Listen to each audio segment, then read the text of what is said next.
My name is Emily, and I've been married to Jake, 35M, for 7 years. We met at a charity event for a local animal shelter where we were both volunteers.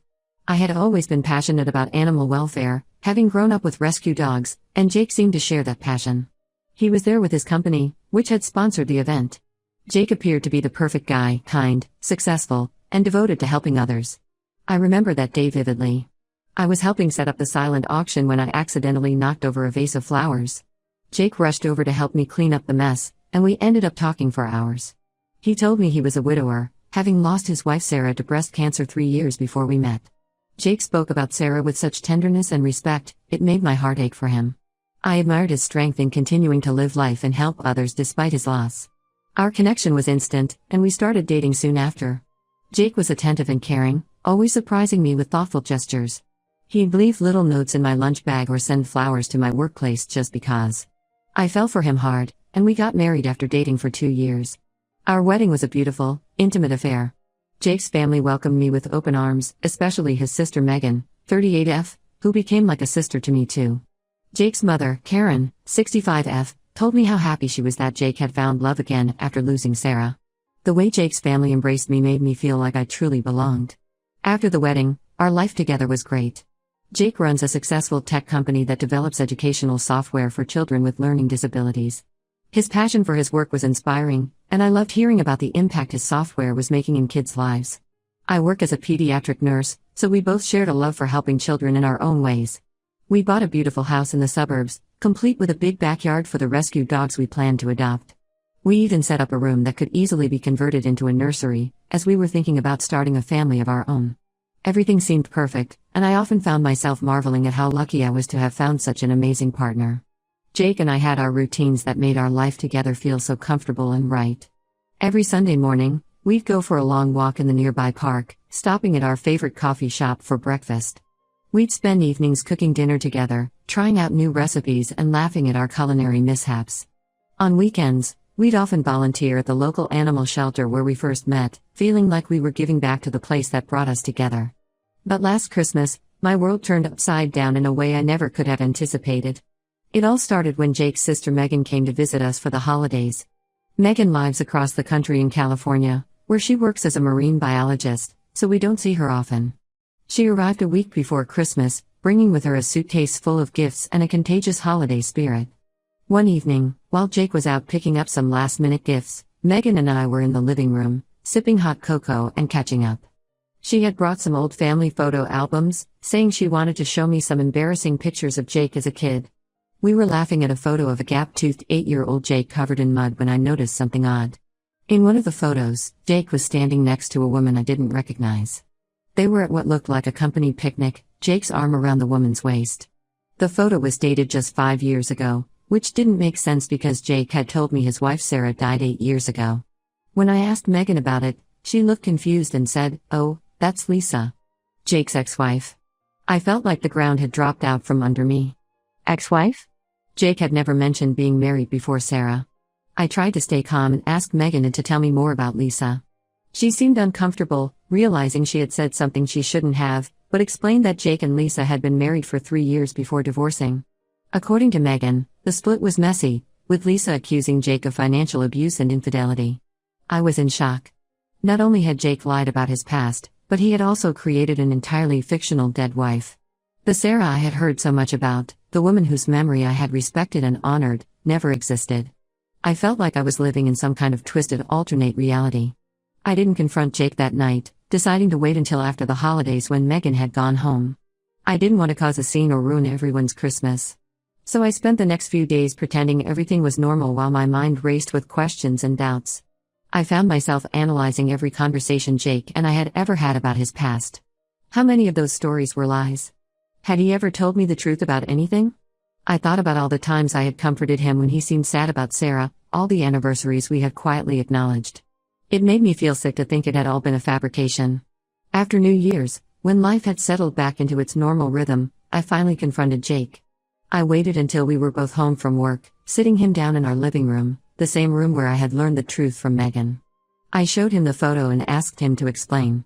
At first, he tried to brush it off, saying it was an old girlfriend. But when I told him I knew about Lisa, he broke down. Jake admitted that he had lied about his past because he was ashamed of his failed marriage and afraid I wouldn't want to be with him if I knew the truth. He said he had created the story of Sarah because he thought it would be easier than explaining his real history. He explained that his marriage to Lisa had ended badly. They had met in college and married young, just after graduation. At first, things were good, but as they both started their careers, tensions arose. Jake was working long hours to get his tech startup off the ground, while Lisa felt neglected and resentful. According to Jake, Lisa began accusing him of having affairs with his female colleagues. He swore to me that these accusations were false, but Lisa's jealousy and insecurity grew. She started checking his phone, emails, and even followed him to work a few times. Jake said the breaking point came when Lisa emptied their joint bank account and maxed out their credit cards, claiming she was protecting herself in case Jake left her. This action nearly bankrupted Jake's fledgling company. When he confronted her, she threatened to tell everyone he had been abusive, even though Jake insisted this was a lie. The divorce that followed was nasty. Lisa spread rumors about Jake to their friends and family, painting him as a cheater and an abuser. Many people believed her, and Jake found himself ostracized from his social circle. His business suffered as word of the scandal spread in their small tech community. Jake admitted that the experience left him traumatized and distrustful. When he met me years later, he was terrified of history repeating itself. He created the story of being a widower, thinking it would be easier than explaining his messy past. As I listened to Jake's story, I felt a whirlwind of emotions. On one hand, I could understand why he might have been scared to reveal this painful history. On the other hand, I was devastated that he had lied to me for so long. How could he maintain such a massive deception throughout our entire relationship? I asked Jake why he never came clean, even after we were married and had built a life together. He broke down, saying he was always afraid I would leave him if I knew the truth. He realized now that his fear had created the very situation he was trying to avoid. I was overwhelmed by the magnitude of Jake's lies. The man I thought I knew, the man I had built a life with, had been deceiving me from the very beginning. I couldn't understand how he could maintain such a massive lie for so long. What else had he lied about? That night, I packed a bag and left our house. I couldn't bear to be around Jake, to sleep in the same bed with someone who had betrayed my trust so completely. I went to stay with my best friend, Rachel, 33F, who had always been there for me through thick and thin. As I lay awake in Rachel's guest room that night, I couldn't stop the flood of memories that washed over me. I thought about our first date, when Jake had told me about losing Sarah and how it had changed his perspective on life. I remembered comforting him on what he said was Sarah's birthday, holding him as he cried. All of it had been a lie. The next few weeks were a blur. I took some time off work, unable to focus on my patients when my own life was in such turmoil. Jake called and texted constantly, begging me to come back, promising to tell me the whole truth and work on our relationship. But I didn't know if I could ever trust him again. Rachel was my rock during this time. She listened patiently as I cycled through anger, sadness, and confusion. She never judged, never pushed me to make a decision one way or the other. She just provided a safe space for me to process my emotions. It's been a month now, and I'm still trying to figure out what to do. Part of me wants to believe Jake's explanation and give our marriage another chance. We had built a life together, and despite everything, I still love him. But another part of me can't get past the years of deception. How can I ever trust anything he says again? I'm torn between my love for Jake and my anger at his betrayal. I don't know if our marriage can survive this, but I'm not ready to give up just yet. I've asked Jake to give me some space while I decide what to do next. In the meantime, I'm trying to focus on my work and spending time with friends who support me. I never thought I'd be in this situation, questioning my entire relationship and the man I thought I knew so well. The future I had envisioned, the family we were planning to start, the life we were building together, now seems like a distant dream. I find myself wondering if any of it was real, or if it was all built on a foundation of lies. Any advice or similar experiences would be greatly appreciated. How do I move forward from here? Can a relationship recover from such a profound breach of trust? I feel lost and unsure, caught between the life I thought I had and the uncertain reality I now face. Update 1: It's been 2 months since my last post, and a lot has happened. First, I want to thank everyone for their support and advice.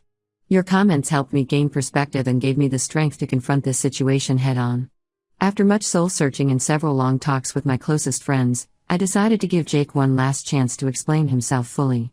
I agreed to meet him at a neutral location, a quiet cafe we used to frequent when we first started dating. It was a place filled with happy memories, which now felt bittersweet given the circumstances. When I arrived, Jake was already there, looking nervous and disheveled. It was clear he hadn't been sleeping well. His usual well-groomed appearance was replaced by stubble and dark circles under his eyes. As soon as I sat down, he launched into a long, detailed explanation of his past.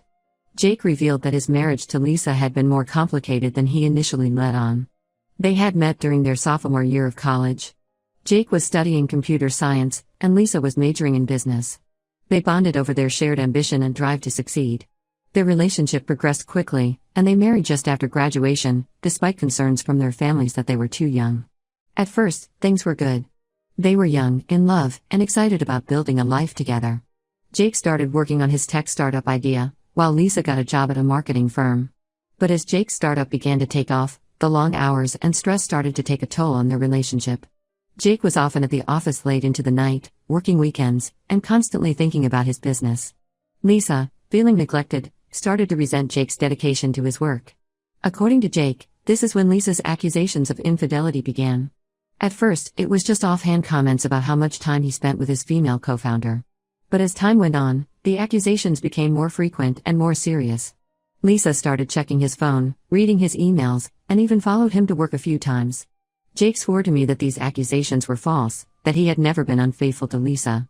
But her jealousy and insecurity grew, creating a toxic environment in their home. He said he suggested couples therapy, but Lisa refused, insisting that he was the problem, not her. The breaking point came when Jake's company secured its first round of significant funding. He had been ecstatic, ready to celebrate this milestone with Lisa.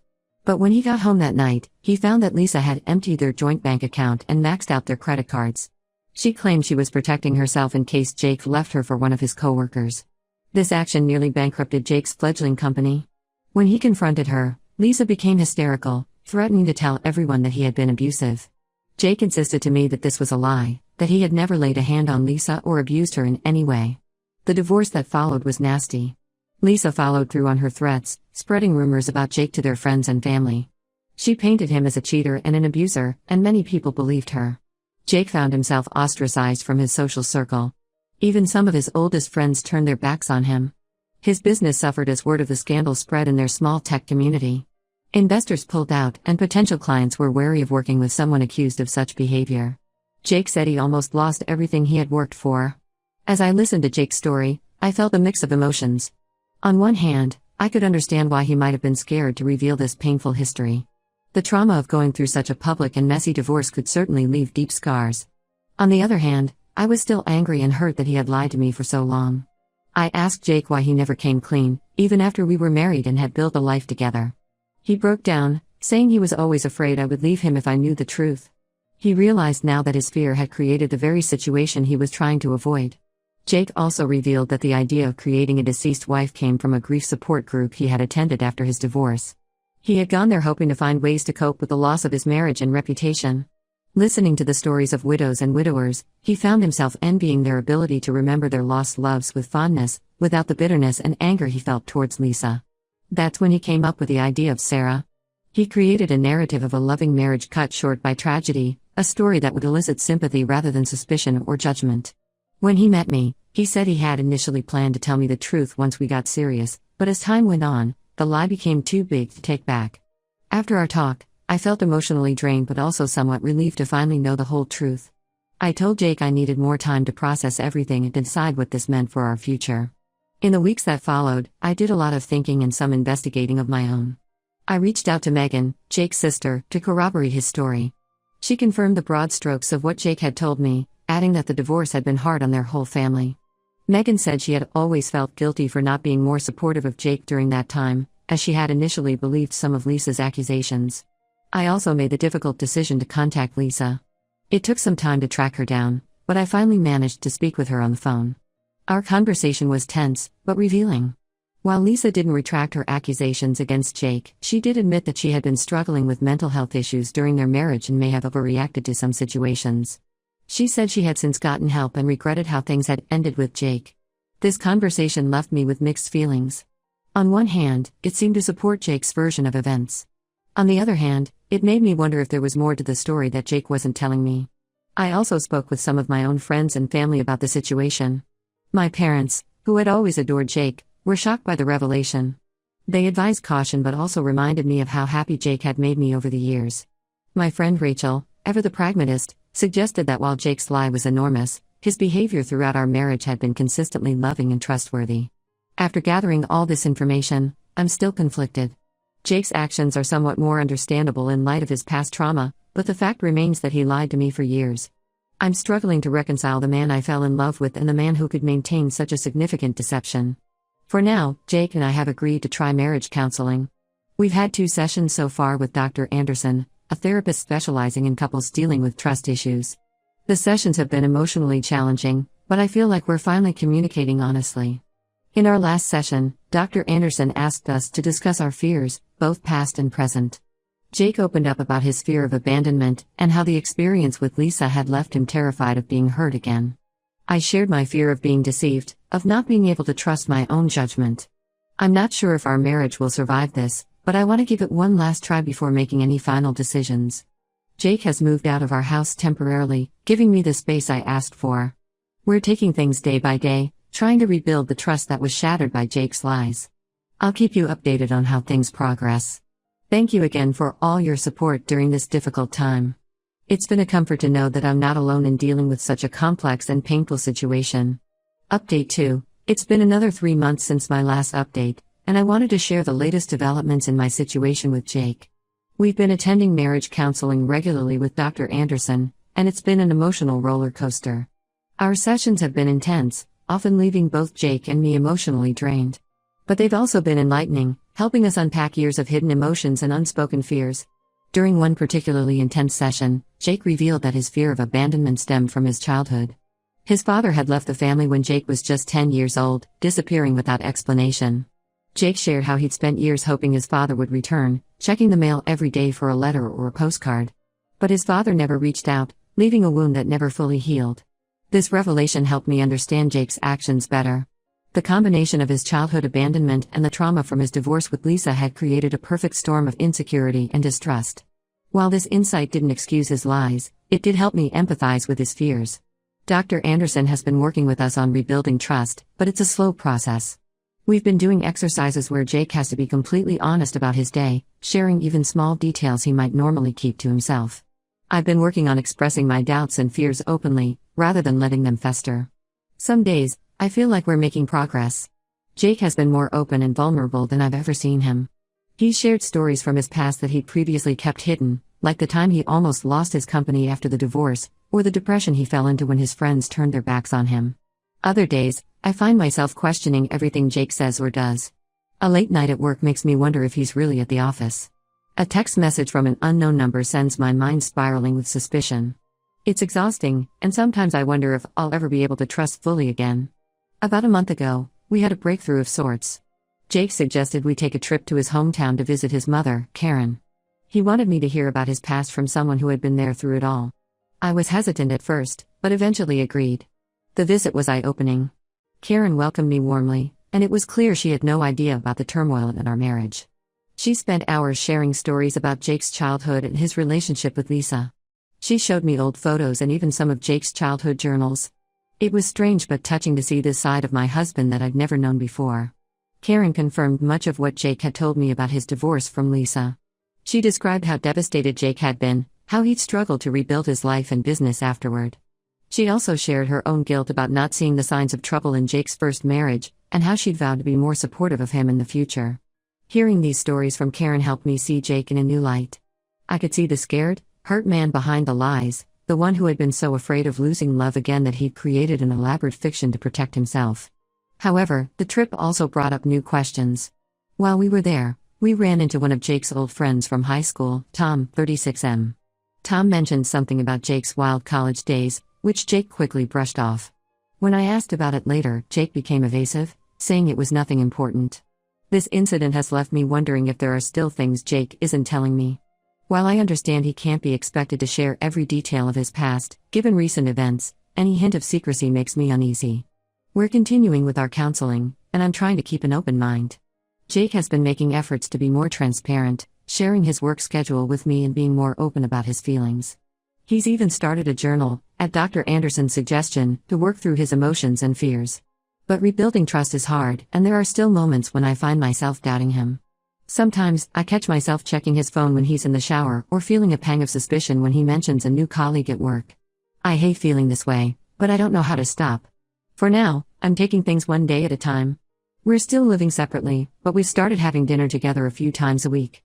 It's a small step, but it feels like progress. We're relearning how to be around each other, how to communicate honestly and openly. I'm grateful for the support I've received from this community. Your advice and shared experiences have been a lifeline during this difficult time. I'll update again when there are significant developments in our situation. Update 3. It's been 6 months since my last update, and I wanted to share the conclusion to my story with Jake. After months of counseling and hard work on both our parts, I've made the difficult decision to end our marriage. This wasn't an easy choice, and it's taken me a long time to come to terms with it. The final straw came about 2 months ago. Jake and I were making slow but steady progress in rebuilding our relationship. We had even started discussing the possibility of me moving back into our house. Then, out of the blue, I received an email from a woman named Carrie, 30F. Carrie claimed she had a brief relationship with Jake 3 years ago, well into our marriage. She said she had just found out Jake was married and felt I deserved to know the truth. She provided dates and details that seemed to check out, including mentions of business trips Jake had taken that I remembered. When I confronted Jake, he initially denied everything. But as I pressed him with the information Carrie had shared, he finally broke down and admitted it was true. He swore it was a one-time mistake, that he'd been drunk and feeling insecure about our relationship at the time. This new betrayal was too much for me to bear. All the progress we'd made, all the trust we'd been trying to rebuild, came crashing down in an instant. I realized that no matter how much I wanted to believe in Jake, I could never fully trust him again. I spent the next week in a daze, alternating between anger and profound sadness. I reached out to Dr. Anderson for an emergency session, trying to process this new information. She helped me see that while Jake's past traumas might explain his behavior, they didn't excuse it. After much soul-searching and long conversations with my closest friends and family, I made the decision to file for divorce. When I told Jake, he begged me to reconsider, promising to do anything to save our marriage. He offered to go to more intensive therapy, to take a lie detector test, anything to prove he could be trusted. But I knew in my heart that it was over. The man I thought I married never really existed.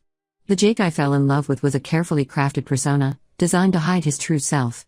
I realized I couldn't spend the rest of my life wondering what other secrets he might be keeping. The divorce process has been difficult, but I'm surrounded by a strong support system of friends and family. My parents have been incredibly supportive, reminding me that I deserve honesty and trust in my relationships. Rachel has been my rock, providing a shoulder to cry on and a voice of reason when I start to doubt my decision. I've also started seeing a therapist on my own to work through my feelings and learn how to trust again in the future. It's a slow process, but I'm starting to feel more like myself again. As for Jake, last I heard, he'd moved out of state to start fresh. Part of me hopes he gets the help he needs to deal with his issues. Despite everything, I don't wish him ill. But mostly, I'm focused on healing and moving forward with my own life. This experience has taught me a lot about the importance of honesty in relationships and trusting my instincts. While I'm sad that my marriage ended this way, I'm also hopeful for the future. I know now that I deserve a relationship built on trust and mutual respect. I've started to rediscover parts of myself that I had neglected during my marriage. I've taken up painting again, something I used to love but had put aside. I'm planning a solo trip to Europe, something I've always wanted to do. It's scary to think about starting over at 32, but it's also exciting. Thank you to everyone who's followed my story and offered support along the way. Your kindness and advice have been invaluable during this challenging time. Here's to new beginnings and brighter days ahead.